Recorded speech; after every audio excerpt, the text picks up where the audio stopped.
안녕하세요. 오늘도 저희 사연 살롱을 찾아와 주셔서 감사합니다. 결혼 8년차 여성입니다. 세상에는 참 다양한 부모가 있는 것 같아요. 어릴 때부터 언니와 차별을 받았던 저는 우리 부모님을 최악의 부모라고 생각했었는데요.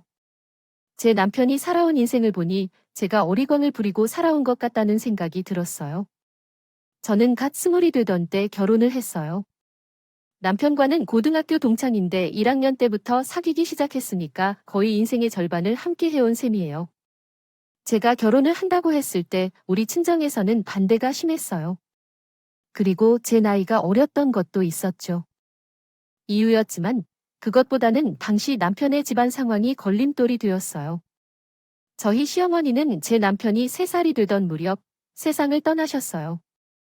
원래 몸이 약한 편이기도 하셨고 임신 중독으로 상태가 더 악화되어 그렇게 되셨죠.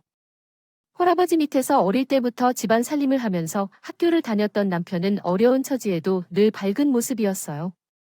그래서 남편의 집안 사정을 모르는 사람은 제 남편이 유복한 가정에서 부모 사랑을 듬뿍 받고 자란 막내 아들 거라고 생각할 정도였죠. 저도 처음엔 그런 줄 알았어요. 그런데 알고 보니 이미지와는 완전 상반된 인생을 살아왔더라고요. 초등학생 때부터 바쁜 아빠를 대신해 밥도 하고 빨래도 하고 집안 청소까지 하며 살았어요. 그래서 제가 남편과 가까워진 건요. 고등학교에 입학한 지 얼마 되지 않은 때였다. 어릴 적부터 언니와 자주 비교를 받으며 살아온 저는 집에서 미운 우리 취급을 받고 있었습니다. 그때쯤에 그 정도가 너무나도 심해서 하루가 멀다 하고 엄마와 다투었습니다. 싸움의 시작은 교복 때문이었어요. 고등학교에 입학할 당시 주변 친구들은 모두 새 교복을 맞춰 입고 등교했는데 저는 언니의 교복을 물려 입어야 했거든요. 문제는 우리 언니와 제가 연년생이라는 것이에요.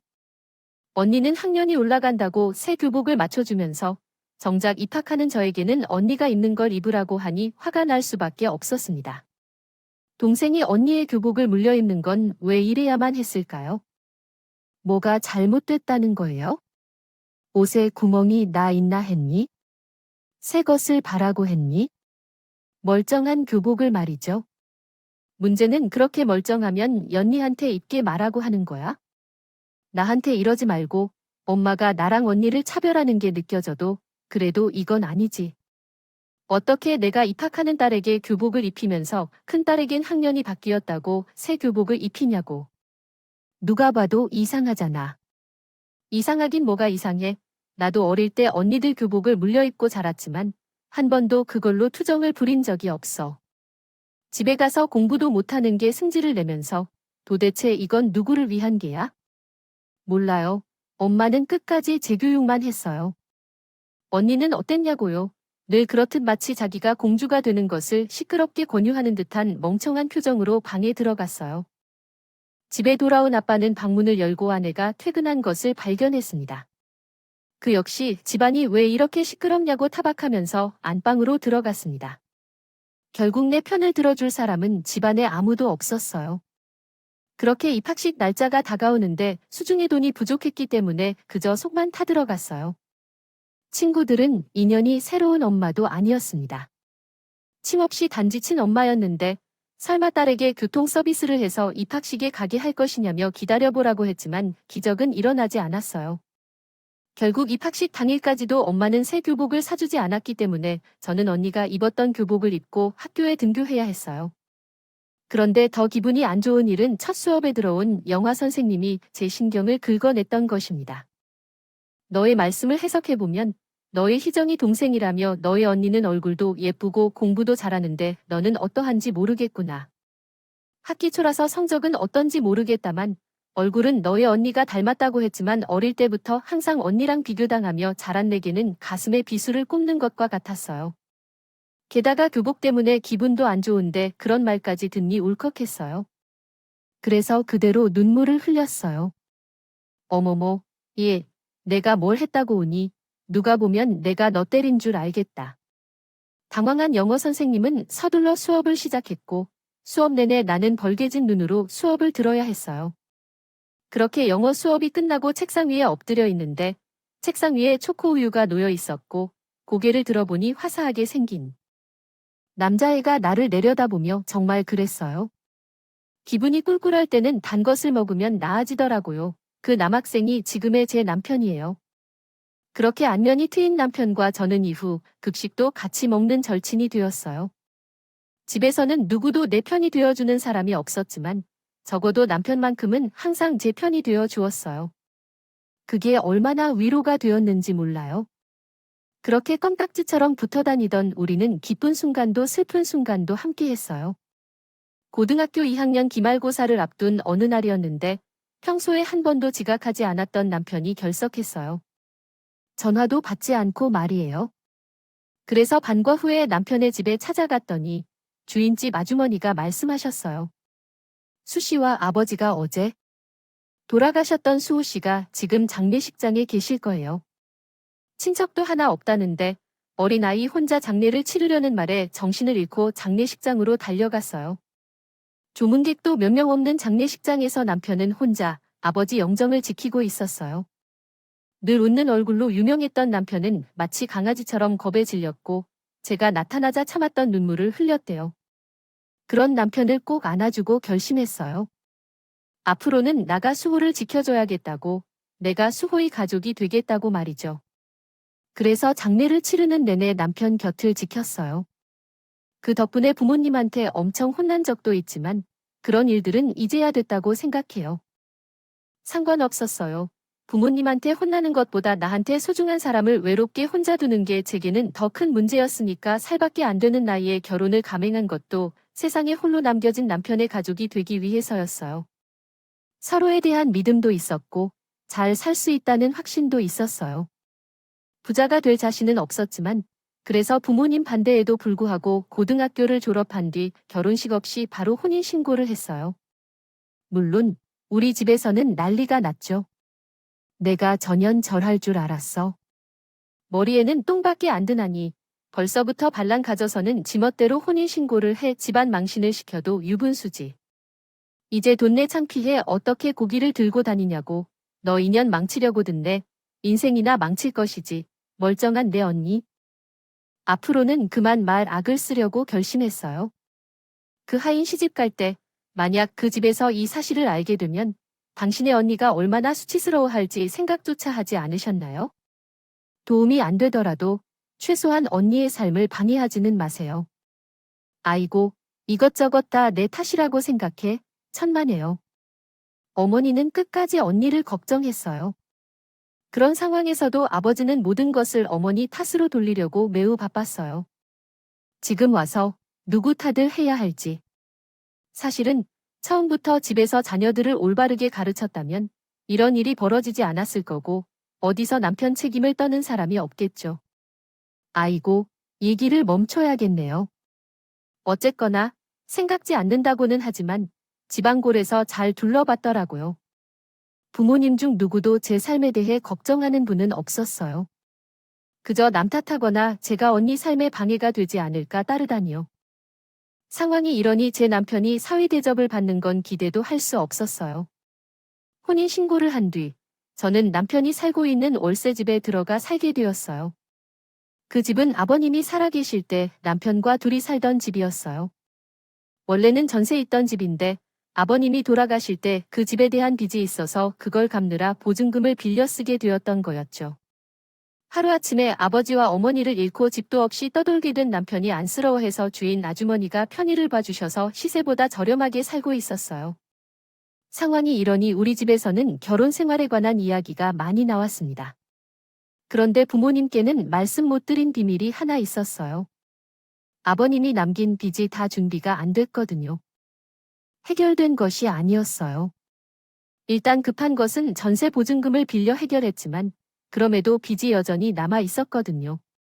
저는 이 사실을 예전부터 알고 있었고 그래서 결혼을 서둘렀던 이유였어요.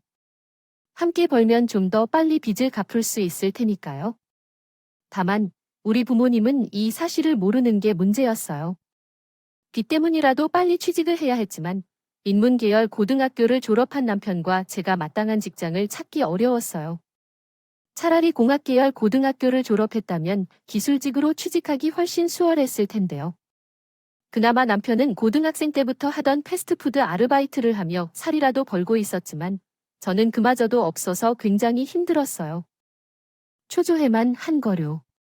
옷은 더 커졌고 갚아야 할 빚도 있는데 버림받는 여전함의 걱정 때문에 잠도 오지 않았어요. 상황이 그렇게 되자 그제야 세상에서 가장 쉬운 것이 공부였다는 걸 알았어요. 부모님 그늘에 있을 때는 하지 않았던 생계에 대한 고민을 하게 됐으니까요. 그래도 사람이 죽으려는 법은 없다고. 주변 어른들 덕분에 얼마 뒤 우리 부부는 안정된 직장을 얻을 수 있었어요. 남편은 통장님 주선으로 카센터에서 일하게 되었고 저는 정육점 아줌마 동생이 운영하는 빵집에 취직을 하게 되었거든요.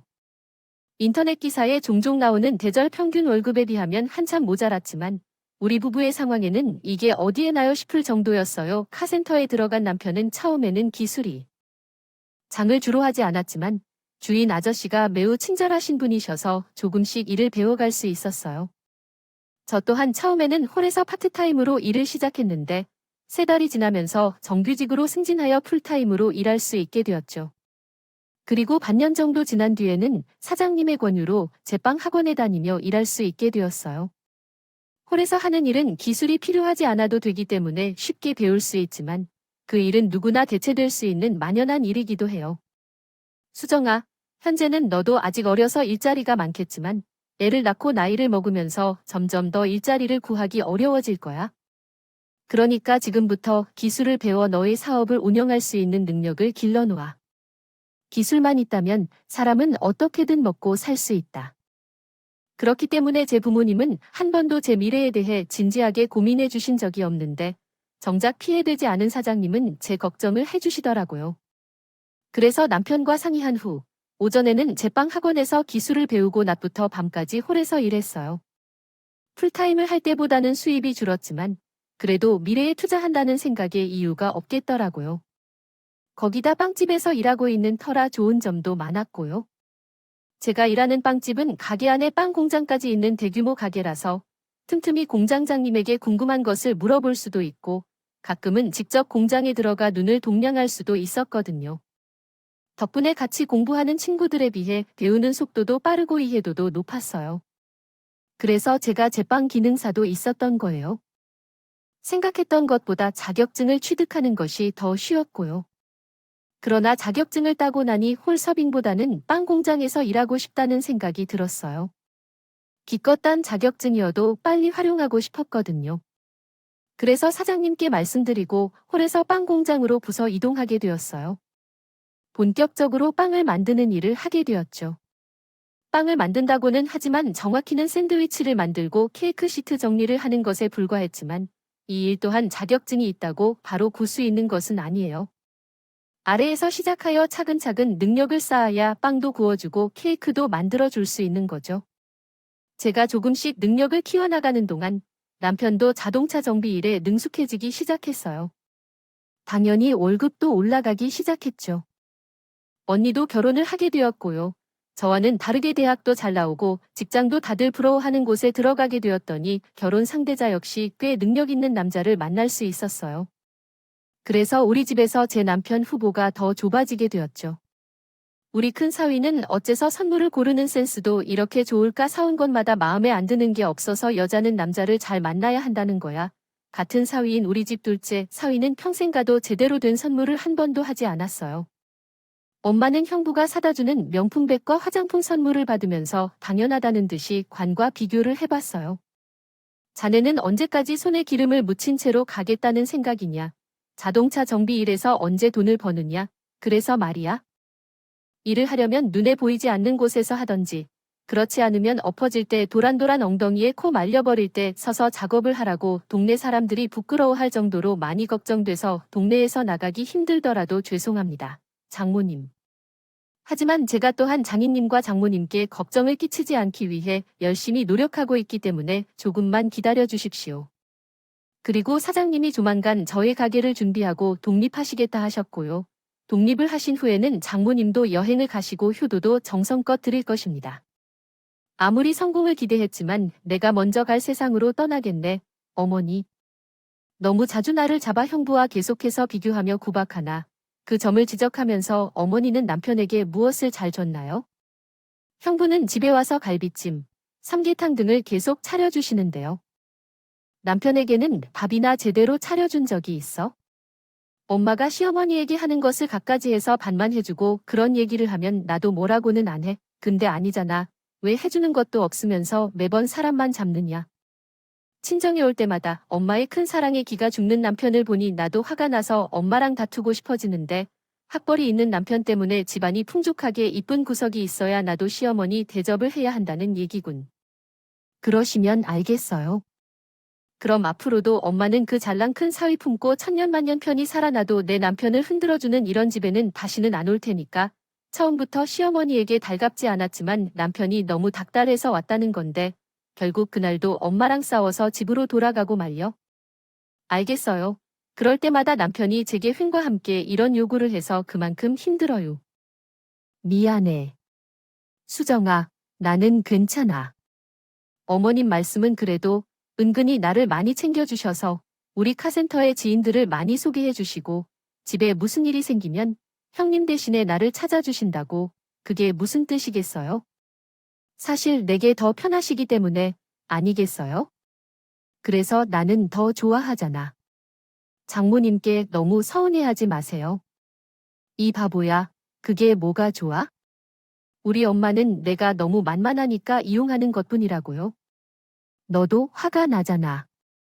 그런데 왜 매번 참느니만 하는 거니? 내가 이러면 우리 엄마가 앞으로도 변하지 않을 거라고. 남편한테 투정을 하는 건 했지만 왜 이런 사람 속을 모르겠어요. 때려서 안 아픈 사람이 없고 욕을 먹어도 기분 나쁘지 않은 사람이 없는데 차라리 고약한 시어머니만 계셨더라면 이럴 때 남편의 편이 되어 주셨을 텐데 하는 생각이 들었어요. 그런데 제 바람이 이루어지기도 한 것처럼 생각하지도 못한 일이 벌어진 거예요. 죽은 줄 알았던 시어머니가 정말 눈앞에 나타나신 거죠. 그날도 아침 일찍부터 출근해 하루 종일 빵 구경해서 씨름하다 퇴근을 했는데 집 앞에 웬 아주머니가 서성대고 있더라고요. 그러더라도 제가 현관문 앞에서 번호 키를 누르자 다가와서는 이렇게 말하더라고요. 아가씨가 이 집 살아요. 그럼 여기 살던 사람들은 이사 갔나요?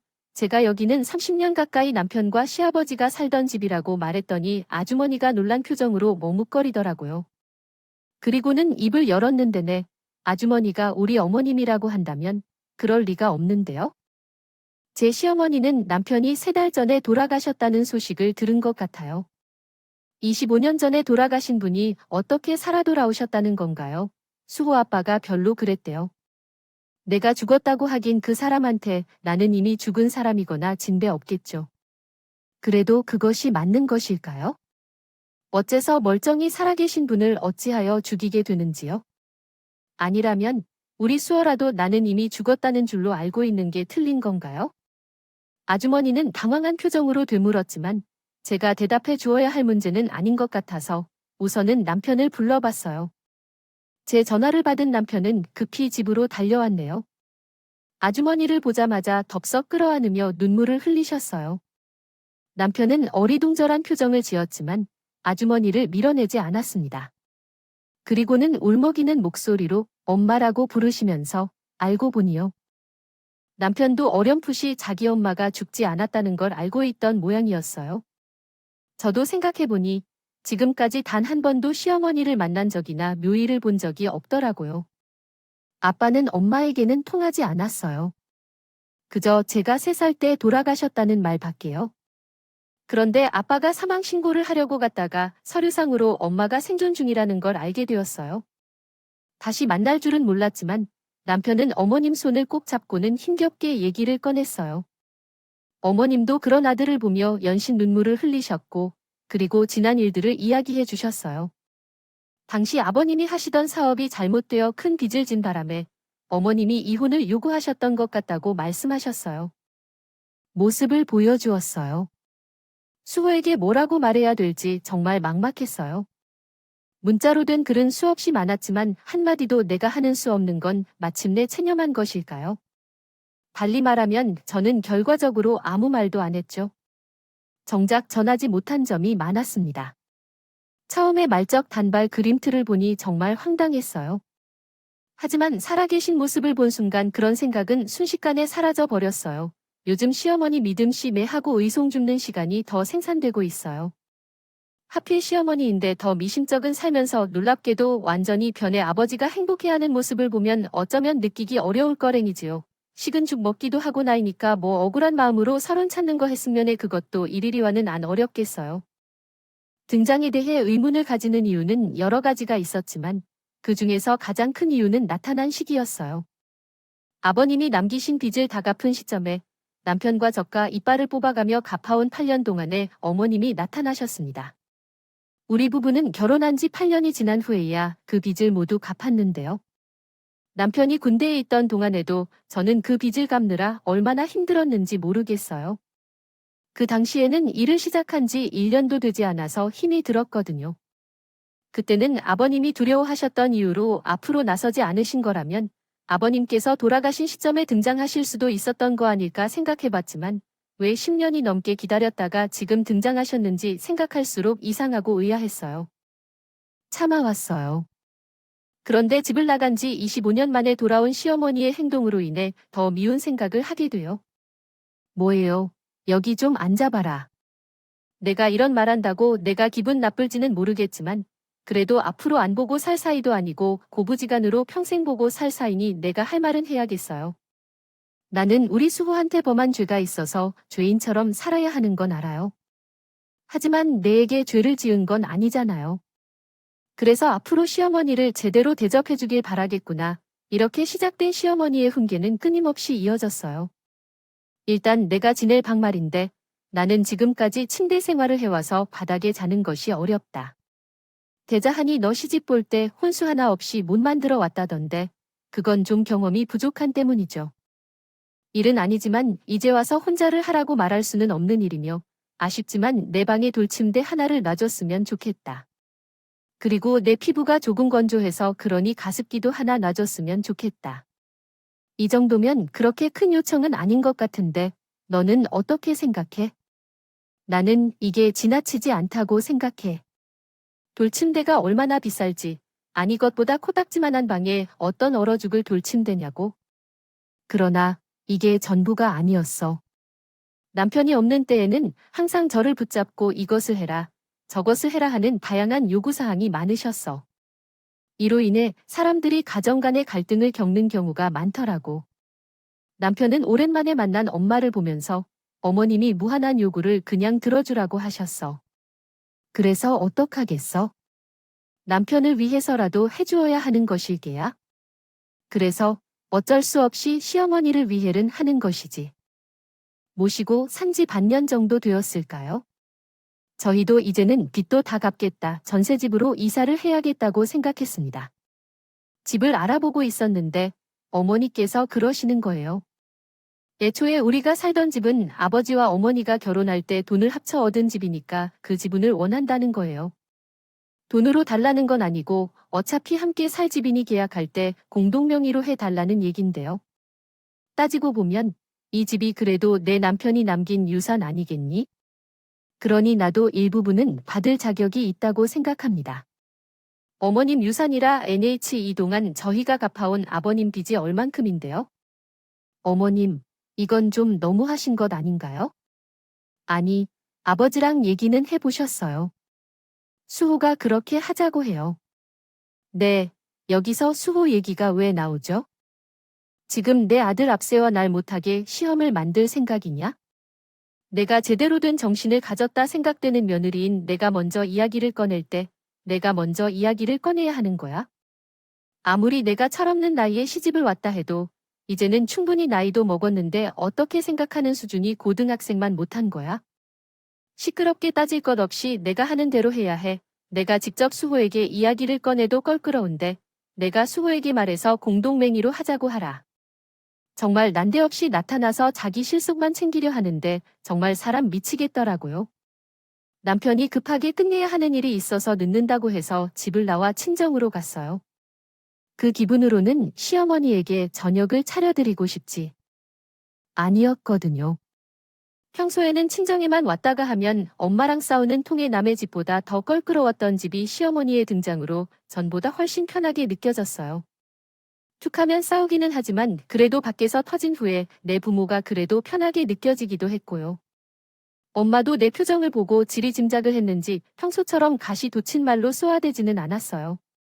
그리고는 별말 없이 저녁상을 차리던 식탁에 제 수저도 놓으시라고 입을 꼭 다문 채 꾸역꾸역 밥을 먹는데 엄마가 슬쩍 운을 띄우더니 시어머니가 어쩌고 이런 시간에 여기로 왔어 몰라 그 인간이 밥을 먹든 말든 내가 무슨 상관이야. 그러자 엄마는 낚싯줄을 슬슬 잡아당기듯 궁금했던 질문을 쏟아냈어요.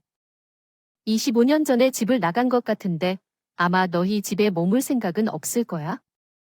남편과 자식을 버리고 떠난 사람이 이제 와서 시어머니의 역할을 하며 살 생각을 해서는 안 될 거야. 엄마조차도 그렇게 생각할 거야. 그런데 오늘 그가 나에게 뭔가를 말하더라고. 우리가 이사가는 집의 소유권을 공동명의로 하자고 해서 자신도 아버님이 남긴 집의 소유권이 있다고 주장했어. 아버지께서 결혼할 때 두 분이 공동으로 준비한 집이니까 이 중 반은 자기 것이라는 거래. 너무 황당해서 말이 나오질 않았는데 그 여자는 시어머니가 똑똑하게 말한 것처럼 끊임없이 얘기했어요. 그러자 그동안 말없이 식사를 하던 아버지가 숟가락을 탁 내려 놓으셨어요. 해당 여자는 그 집을 구할 때 자기의 돈도 투자했다고 이제 와서 남편의 유산을 챙길래 미칠년이 있나? 제가 그런 말에 대답하자 아빠는 얼굴이 굳어져서 안방에 들어가 뭔가를 챙겨 나오셨어요. 그것은 오래된 우편 서류 봉투였다. 먹었으면 옷 입어, 나랑 우리 집에 좀 가자고 하며 쟤를 이끌고 저희 집으로 향했어요. 엄마도 따라왔고 집에 들어가 보니 어머님이 라면을 끓여 먹고 있었어요. 어머님은 쟤를 보자마자 가정주부가 밥도 안 차리고 어디를 갔다 왔느냐며 소리를 질렀죠. 그러다가 뒤이어 집 안으로 들어서는 저희 아빠를 보시고는 얼굴이 사색이 되었어요. 상철 씨, 여긴 어떻게 된 거야? 왜 내가 못 쓸 때 왔습니까? 내가 내 딸 집에 좀 왔는데 문제가 있나요? 있어요. 그러자 시어머니는 저와 제 아빠를 번갈아 보고는 믿을 수 없다는 듯이 말했어요. 수정이가 상철 씨의 딸이었어요.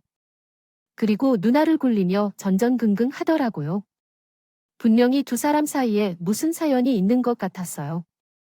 그래서 엄마와 저는 아빠와 시어머니를 흥미진진하게 바라보았어요. 먼저 침묵을 깬 건 제 아빠였어요.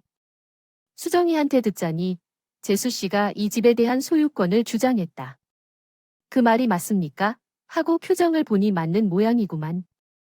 재수 씨, 내가 이런 말까지는 안 하려고 했는데 당신 참 몹쓸 인간이네요.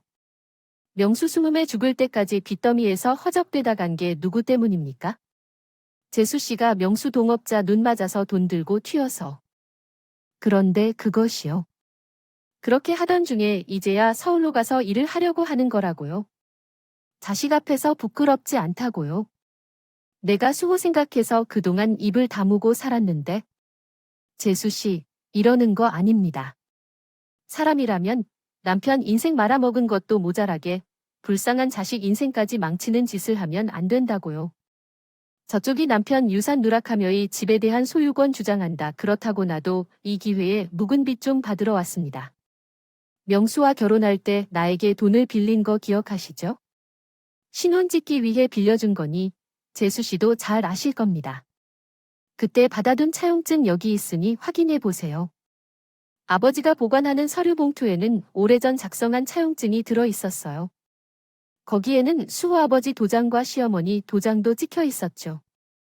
바람둥이 마누라 때문에 인생이 망친 명수도 불쌍하고 내가 우리 딸과 결혼한 후에 한 사실이지만 어린 나이에 부모를 잃고 부모를 위해 합법적인 관계로 살아가는 수호도 불쌍해서 그가 말 안 되며 있었는데 재수 씨가 유산을 받겠다는 얘기를 하니까 나도 가만히 있을 수는 없겠다고요. 그래서 이참에 재수 씨에게 입비 다 받아야겠습니다. 그러자 시어머니가 표독스럽게 인상을 쓰며 그러는 거예요. 그 빚을 왜 내가 갚아야 하나요? 유산은 아들이 받았는데 내가 왜요? 돈 받고 싶으면 수호한테 받으세요. 난 모르는 일입니다. 그때 엄마가 오셨어요. 언제 왔는지 남편이 현관에 서서 떨리는 목소리로 말했어요. 정말 엄마가 우리를 떠난 이유가 남자 때문이었어요. 아빠가 빚더미에 앉은 것은 엄마 때문이었고 그렇게 된 상황에서 이제서야 아빠 유산을 챙기겠다고 하며 아빠와 나의 삶까지 망가뜨리며 돈만 챙길 생각만 하는 것이냐고 아빠를 비난했습니다. 아빠는 죽을 때까지 엄마에 대해 나쁜 말을 한 적이 단 한 번도 없었어요. 적어도 자식에게는 좋은 엄마로 남겨주고 싶어 하셨을 테니까요. 그러나 그런 사랑을 받을 자격도 없는 엄마였어요. 엄마 같은 사람 때문에 고통만 받아가며 살아간 아빠가 불쌍하다고 생각했어요. 더 나아가 엄마를 미워하게 될 필요조차 없었을 텐데 말이에요. 남편은 주저앉아 울음을 터뜨린 반면 시어머니는 독을 품고 씩씩거렸습니다. 마치 자신의 본 모습이 들킨 게 억울하다는 듯이요. 이렇게 되었지만 어떻게 할 수 없겠어요. 이제부터라도 지난 일을 다 털어버리고 엄마로서 제대로 살아야겠다고 했는데 이렇게 상황이 된다면 별 수 없겠지요. 다시 남자로 지내야만 할 수밖에 없는가 봐요. 너도 내 얼굴 보고 살기 싫을 테니까 나가야겠어요. 시어머니가 방에 들어가자마자 서둘러 방을 챙겨 놓았어요. 그러자 우리 아빠가 그 앞을 막아섰어요. 가는 어디를 가란 것입니까? 아직 계산이 끝나지 않았잖아요. 이 차에 분명히 재수 씨의 도장이 찍혀 있어요. 그러니 빚을 갚으세요. 이것은 수화프로 된 빚이 아니고 당사자가 이렇게 살아야 하기 때문에 온전히 재수 씨의 빚입니다. 그가 밀린 이자까지 앞으로 10원짜리 동전 하나 빠짐없이 다 받을 테니까 10년이 걸리든 50년이 걸리든 다 갚으라고 그제야 자신이 벗어날 길이 됩니다. 없다는 사실을 알게 된 시어머니는 세상 불쌍한 척을 해가며 싹싹 빌었어요. 하지만 아빠는 결코 속아주지 않았죠.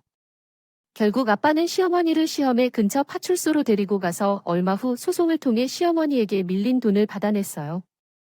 전부는 아니지만 일부분을 받게 되었고 앞으로도 일정한 금액을 받기로 했죠.